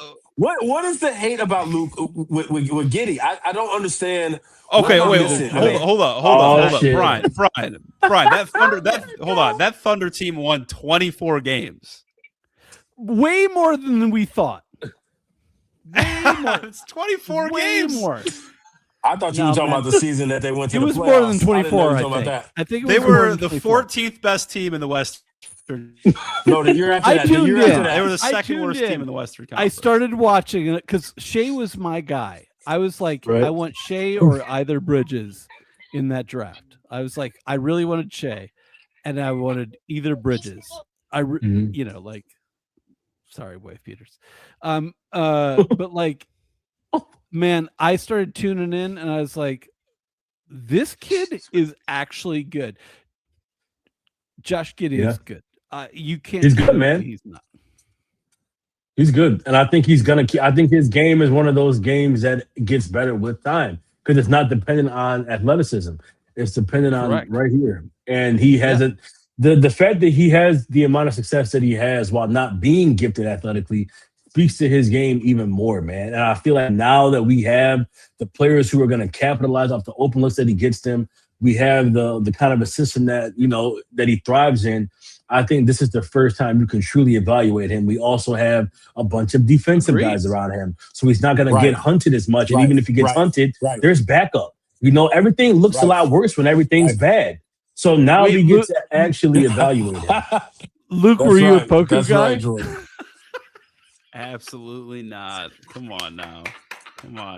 Kurtz ain't trying to hear none of this shit. I'm telling you, man. Giddy about to get us hyped up this year. I'm telling you. No, because Luke's not a Giddy up, guy. Pat? He's a Luke. So many fuckers on the Discord that I'm not on anymore. They're Giddy haters, and I'm like, yeah, bro, I'm not there with you. Giddy is good. I'm sorry. Here's one thing that's interesting watching these clips is we started with Wilson and Swain, and quite frankly, their bags are much deeper than Buzelis and Giddey. I think that Buzelis and Giddey are both sort of straight line drivers. They're one move guys. They don't have second, third moves. I think Modest is adding to that bag a little bit. He is. I agree. He is. That's what I'm hoping this summer. So that's one thing that's really interesting is if you could get Modest with a little bit of like three moves, bro. Like jab step right, jab step left. A couple of dribble pull-ups. We just saw it. Yeah. Well, I mean, consistently, right? We know he's either at the rim or he's shooting threes. So I think if you can get that, man, you add that with, and I actually think Giddey is the same way. I think Giddey. I'll never understand why he is hated on so much, but he is limited in a lot of ways. I do understand. I do think that his limitations bother people, but I do think that they're a little overstated. I'm people. Oh yeah, Luke is people. Pep, I do love what you said earlier about like Caleb having 7 moves, and then you were like jab, 1 dribble pull up, jab, 2 dribble pull up. Like people are going to hear you say that and think, oh, like that's just old school hoops. No, that's basketball. I'm sorry. Like you need it's simplicity, but it also thank you. It's so beneficial because even like I look back at a guy like you look back at Derrick Rose's career too. If Derrick Rose was able to play off a pivot, he might have stayed healthier longer. And he actually learned how to play off the pivot when he got older, and that athleticism was zapped, and that's why he was so effective with age, right? Because when you play off a pivot, it's not about athleticism; it's about angles. Come on now. It's about So Modest has that move too, low key like that. I love that Donovan Mitchell fucking pro hop Euro that he does.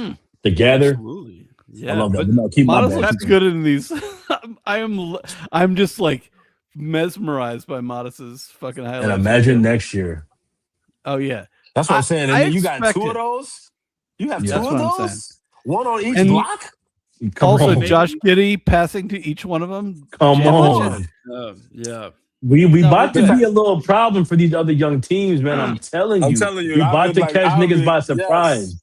I think so. About to get punched in the mouth, dude. If we can get Trey and Swain passing to those motherfuckers too, like no, I'm liking Romy brought a good point up about that too. He said if we could trade, so he said Okoro, Dillingham, Smith could be part of a trade with mid. So again, like, and then you think about like the core that we're building, and then if you could trade players like that who are kind of redundant now almost, and turn that into like some good pieces, dude.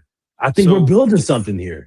No, most definitely, and like I think that's something that people in the Bulls community right now haven't been understanding is like, Yeah, you're not going to fix it all in the no, first Right. 2 months on the job. Bryson's tried to say that, dude. Yeah, and everyone out here is like, what are we doing? Like bringing in, Norman Powell, re-signing Zach Collins.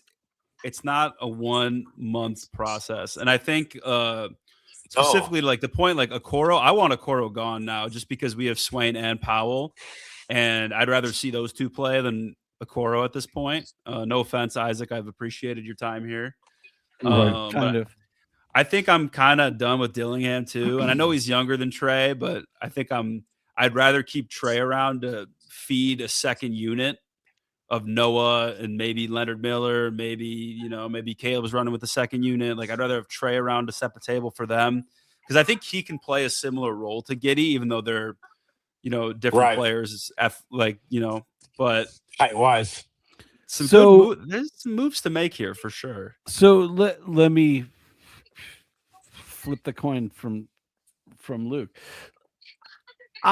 I'm into having players of different skill sets to kind of like see what let's take Jalen Smith, for example. Like I want to see what a stretch looks like, even if it's an underside. We all know Jalen's more of a 4 than the 5, right? Like, so like, but like, what does that skill set look like in the grand scheme of things? And I love that shit. I would always want like a stretch 5, like a shitty stretch 5, even if we have good non-stretch 5s, just see what that looks like and like how that works. And I feel like and I want to talk about Kobe White big time. I feel like that's what Kobe White is. That's where he's going. Like he's going to get shit on because he's not going to be LaMelo, but he's more efficient and he has a lot of the skill set that LaMelo has. And I think, and less usage that gives usage to, I want usage to Yes, to Con Knibble. Yeah, 100%. it's Con Con and Brad. Like, yeah, 100%. And that's what I want. I think that the Bulls are the third worst team in my favorite young teams, which is Charlotte. What Charlotte did this year is fucking insane. What Atlanta did is fucking insane. And what we did is fucking insane. We're just not, we could be in that loop. Those are the 3 young teams that I think is cool. What's that? Yeah. I think we're a year or two behind them. And honestly, I think just Charlotte, what Charlotte did is they flipped LaMelo Ball and Bridges into Nas Reed, White, right? And maybe and so Luke now is writing shit down right now. And then you got Steinbach, and then you got Steinbach in the draft. So and then they got Liam McNeely. I still think Liam might have. I'm still interested to see if he has any pro game to him.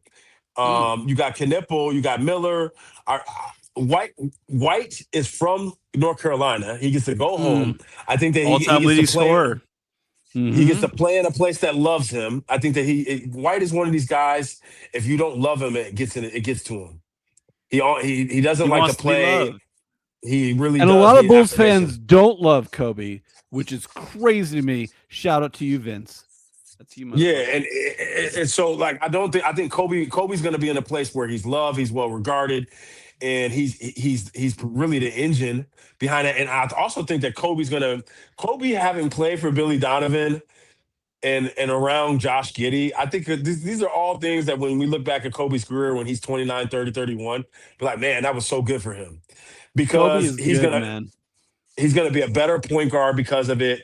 He's gonna take less reckless shots because he knows what LaMelo used to do. Miller and Con Knipple are not Zach LaVine and DeMar DeRozan. They are guys that I think can fit into a system and score well and shoot from 3 and consistency. So I think Kobe's in a really good situation. And I do think the Bulls. I think to Jordan, to your point, I think the Bulls can mess around and be ruining team streaks or be a problem for teams in the spring that are trying to make the playoffs. Come on.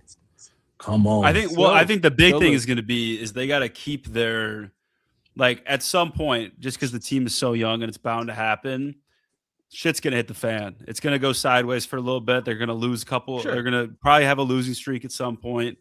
And it's a matter of keeping up the effort and energy of their play through a period like that. That's going to determine how the season goes for them. Because in reality, and I hope that Tiago and Bryson are telling them these things too, but it's not, this season's not about the record. It's about establishing winning habits, a winning culture. And to do those things, you need to play with a certain force every night, regardless of your standings or your record. And so I hope that's the focus of the season. I really do. And really, we're young, but we really only Swain and Wilson are very young, but the rest of this team is not that young, right? You got a lot of mid-20s guys on this team. So there's going to be a lot of professionalism and commitment to excellence and grittiness every night. Let me ask you this, though. Like, Luke, specifically, like, Kobe, I just think there's a certain amount of efficiency that is really interesting. I think we have that. That's kind of the reason for Powell to me.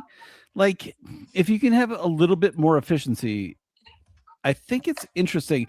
I think Khan is like the poster child for efficiency. Yeah. Oh yeah. I love him. He was the guy guilty. You remember this? Like, I was like, there's only one guy I would trade up for in this draft. Is Khan. 100%. I want that dude so bad. Like, oh my God, he was so fucking good. He changed that team. He changed the composition. For sure. You guys see what I'm saying? Like, right? Like, there's a certain amount of efficiency, and Rookie's not going to have that. Modest won't have that. Guilty. Gibbs. Apologies, Guilty. Giddy has that. Giddy has the efficiency. Like he really doesn't. There's no not in the number. Hey, this is a perfect spot to put this. So resend this to me. Resend this over to me in the Discord. So to me, I don't think that Giddy's a limiting player. I think he's exactly what this team needs. And I think that anyone that's sort of like saying that he isn't is probably like I mean, just because Giddy's not Cade Cunningham doesn't mean that Giddy can't be a surprise. And quite honestly, I know Kurtz, you hate this, but Giddy can be a fringe all-star player on the right type of team. He's going to be an all-star. He will with be these an three all-star. front court guys. With these three front court guys, you're not going to see his defense get exposed as much. You're going to see his assist numbers skyrocket. I still think he's going to average 17 points. Go ahead, Luke. Platform. I don't want to hurt feelings right now, man. No, it's okay. You can't hurt my feelings because I know you're wrong. Here's my thing with Giddy, right? I want to preface this. I think Giddy's fine, dude. Seems like a lovely Australian gentleman. You really don't believe that at all. You hate him. No, he's a good guy. He's a good guy. You hate Vegemite. You're like, that looks like my ass. It looks like I would just wipe my ass. I don't like players that play the style of basketball that Josh Giddey plays. However, you're not alone. I think Giddey is absolutely perfect for this team for the next 2 or 3 years to do the role of setting the table for the Buzelas, for the Wilson. He's got time to prove me wrong. He's got time to prove me wrong. But when it comes time to get into a playoff series, I need somebody else at that spot. I need it. I need a guard that can punish dudes off the dribble. I need a dude that can hit a jump shot off the dribble. I don't need if you look at NBA teams nowadays, there's not like facilitators don't exist. Like, yes, there are players that pass the ball well, but guys that are sole facilitators do not exist in the NBA anymore. And when you get to the playoffs and the defense gets more physical, it gets more aggressive, you're allowed to grab a little bit more. A player who's slow-footed, who's got a loose handle for a guard, and can't create his own shot off the bounce, is a liability, and that's not even mentioning his defense. Loose handle, and you're a fucking you love Russ. No, man. Do not even compare Josh Giddey to Russell Westbrook, man. That is No, I will. I wouldn't, because I would way rather have Josh. And I think that is my cue to end. Yeah, we got about 5 minutes. We got about 5 minutes. I think we just got to wrap it up right now. Well, hold on, Miss O wants to come on. We're gonna let her come on for like 5 minutes, and then we're gonna get the hell up out of here because we're on. Hey, me and Kurtz told you. We said we were going for 40 minutes. It's an hour and 35. But we went to OGs me today. And Joe on. What the fuck? That's right. Hey, we know. So we're gonna let Miss O come on, and then she's gonna be audio only. We'll go for like 5 minutes with her. Let her bring all the chaos as much as possible, and then we're gonna get up out of here. She better hurry up though, man. I'm broke it. Afraid of this. Hey, Miss O, bring that ass, man. Come on, because we about to wrap it up. Come on, gang. He said I broke it. Never mind. So I don't know what that means. Luke was about to punch me. He would punch me if I was in the same room. I would never punch you. I respect my elders. It's true. It'll let you do audio only. You just come in and come on now. But no, I mean, to the Giddey point, like I don't click the link and then turn your camera off, Miss O.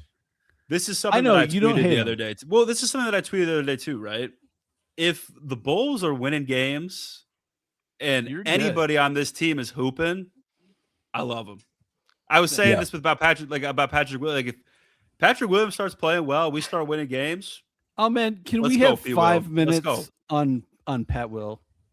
Just 5. Let's say 3, 2. Okay, so we'll turn her. Oh, Miss O, can you hear us? Yes, I can. Can you hear me? Oh fuck, boys, we got some chaos for about 5 minutes.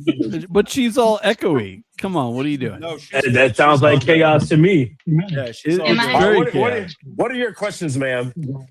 What are your questions? So I didn't have put questions. the glasses on, man. That's crazy. What? I mean, I'm sure I have. He about to introspect her. I'm the only one not wearing glasses. Shoot. It's all right, Kurt. I'm wearing glasses. Miss O, how we feeling? How's the chaos going over there? It's going. I'm tired. Yeah. How do you feel? How do you feel about the moves that the Bulls made this offseason? Yeah. Well, I was coming in here to say that I am still #getting neutral, which will make Luke happy. Some support getting there. neutral. Because while I love his new car, yeah, well, the one that he got like a month or so ago, that blue boxy thing. It reminded me of the Cube. I don't remember what it was. Okay. Gonna have to research details. But the RoundTable research team on this. It was a baby blue, and I like the color, and I like the boxiness. It had Cube chrome vibes, and so yeah. But also, we share a birthday, and too many people hate him. So I feel like he needs to do better.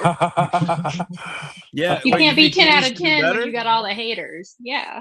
Hey, but they hate the great ones. They hate LeBron. They hate Jordan. They hate the great ones. This is fair.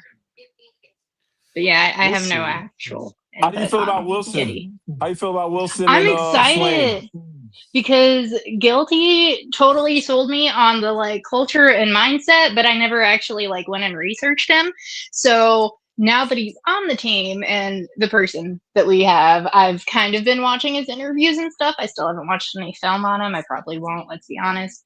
But super hyped. I love his mindset and his determination and how serious he takes himself.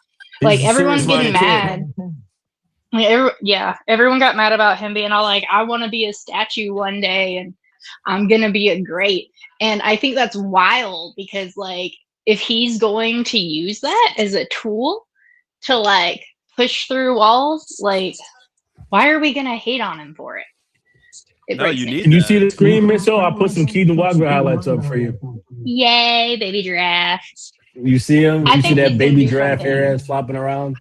Yeah, I think he's growing out of the baby giraffe coordination flails though, so that'll be kind of sad. Grow into his body. Yeah, or at least the clips I saw the other day showed him not all flaily, and I was just oh, sad. Turn it into a man with clear eyes, man. Yep. Adult giraffe now. Now he's an adult giraffe. And sometimes, that's the nature of the beast. This is true. How many games do you think the Bulls will win this next season? Where you at? 35? Where am I at? I don't know. Yeah. We have 82, right? That's how many 82 games? game season. 82? Okay. Wildly optimistic. We take 78 of them. Okay. All right. We're breaking records out here. I love it. Yeah. If we did that, Caleb would realistically- get a statue pretty quick. Realistically, I don't know what it would be. Oh, kitty cat. Yeah, I was gonna say, can you see Brian's cat? I can see the kitty cat. That's a crazy thing to hear. If we were a radio show, that's a crazy line to hear when you come on. Can you see Brian's cat? Oh, that's a nice kitty cat. God damn. Oh my God. Brian's a man. pussy. Fucking A, dude. You see, as soon as Miss O come on, Miss Chaos. Yep. That's a sweet pussy, Brian. I'm That's just crazy. over here like no comment.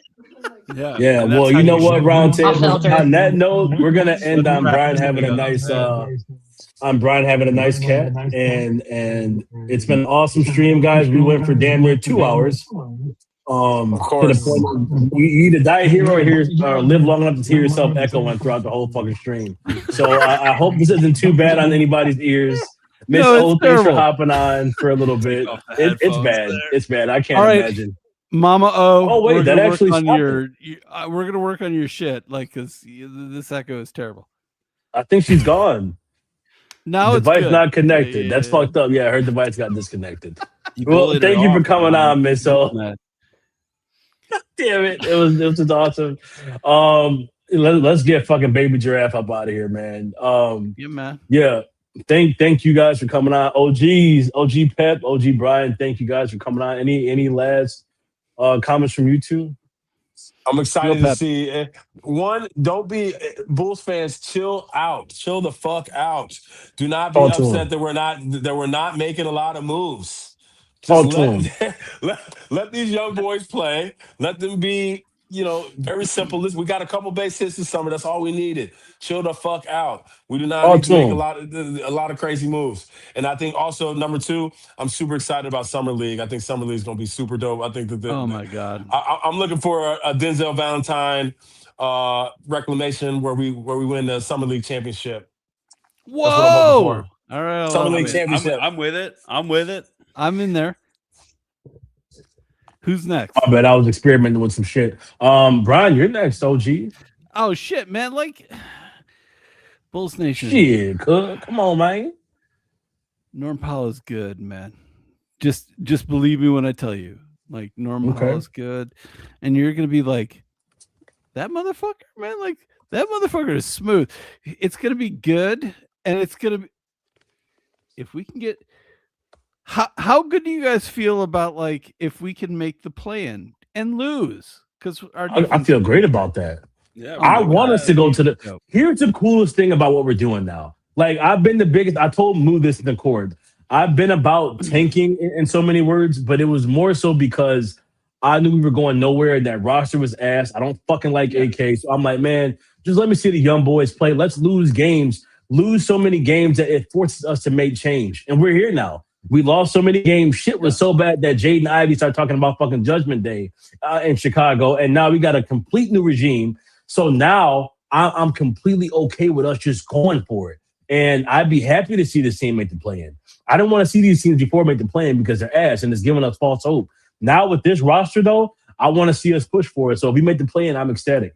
I think we can Also- push for the playoffs, dude. Bulls Nation or Bulls HQ Nation, or I don't know what the fuck we call it, but like 1 to 10, Guilty's pink jumper. Like that's pretty fucking sweet. Thank I'm you. Hey, giving shout it out my shorty, man. 10 out of 10 right there. 10 out of 10. Thank for you. the old guys. Brian, will you come back if we take out the tweet shift and then no more ad here at everyone? No, because you guys Damn. shouldn't. Because like it's only me. It's only me. It's too much stimulation for him anyway. Exactly. Brian, man, that bitch- I'm overly stimulated. I'm like a cat. I'm like, cat. No, like Luke and Guilty have already given me shit about it. No, It's you okay, guys are Brian. right. We just give you shit because I'm- you're our OG. I haven't been on social media for 10 years. and so it's like if someone from my era was like, God damn these ads on TV, I can't fucking take it. Like, that's what it is. Joe, if you were on, you'd feel me. I don't know where Joe. He disappears there. We okay, there he is. His back. There he is. No, he shifts. You're on mute Joe too, shifts. man. You're on mute. He's from Florida. He has to shift because the sweat is all over. I got him. 4 kids. I got 4 kids asking me why the Wi-Fi is not working. Oh, fuck. You have 14 kids? That's about not 4. 4, not 14, man. He's not Michael Jordan out here, you know. I mean, he has a lot of lawn, though. Joe has a lot of lawn. You have like 75,000 acres, I think. For your I wish. Oh shit! Hey, let me see. They said Brian's social media growing up was called the fucking town square. Jesus Christ! Fuck yeah, it was. Monk man. is That's Monk exactly is savage, right, dude. That is exactly right. Kurtz, any closing thoughts from you, man? You know, same old with me, man. I really love doing these things. I'm so cool that we got 100 people in here right now listening to us chop it up. Also, thank you guys for joining us. There's no ladies in the house, but that man is single. Hey, he talking about you, Cook. Wait, Luke, you're single, right? Are you not single? No, I'm a single man. You know. Yeah, there you go. Come on, man. They're gonna be flocking to him. We're in the experimental stage. I'm 22. We got That's time. right. You know, we got That's time. right. So, God damn, you're still younger than most of our players. Jesus Christ. Yeah, man. Yeah. Young Kurtz.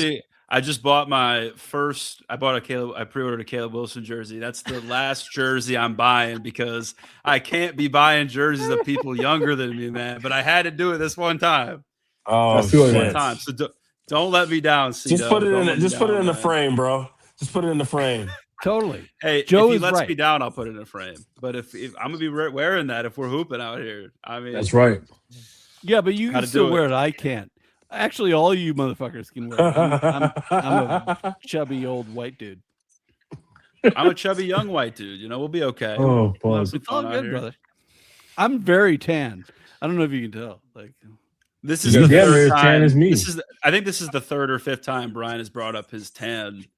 I mean, in this session, I live in the desert, man. Come on. What up, AD? How you doing?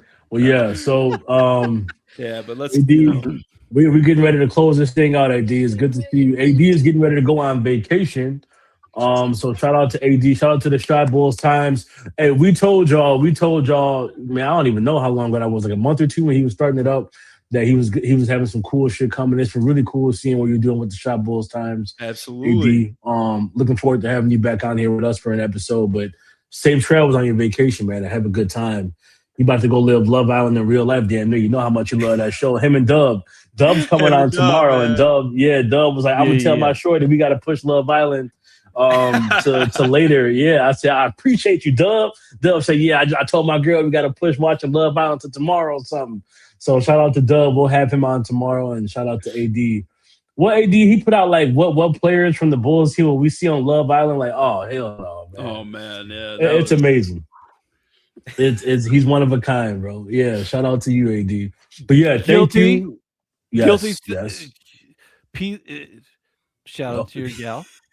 Oh yeah, she in here getting ready to whoop my ass as soon as I get off the stream. My wife was just giving me shit. Like, I don't know if you guys heard that or not. Joe Pep, I would say my kids are happy in summertime. They get to stay up late. Hey, there you go. Good memories, man. You're creating memories for them. You know, enjoy it. Luke, the 2 chicks on this feed that ever see it, maybe, you know. It won't happen. This you don't find love podcasting about the Chicago. No, you don't. Man. I'll but tell look, you that much. Ladies, look at that handsome man. That's the handsome man amongst us. Come on, man. Look at this. Hey. This shit all happened to me like last night. That shit is rude. It's fucking I thought that happened rude. to you. I thought that happened to you 30 years ago. I mean, maybe. Throwing shots is crazy. Well, on that note, boys. Oh man, we'll see you guys back in the comments. Boys, man. Absolutely. Yeah, thank you to the chat for coming through. Much love, Joe, and we'll see you guys all. I'll be back tomorrow. I don't know if Kurtz will be here, but yeah, we'll see, man. But thank you guys for coming through every time. We'll see you next time. Love All right, you, later, AD. guys. Much love, Chicago. Most handsome. Yeah, there you go. See That's ya. right. Peace. Later.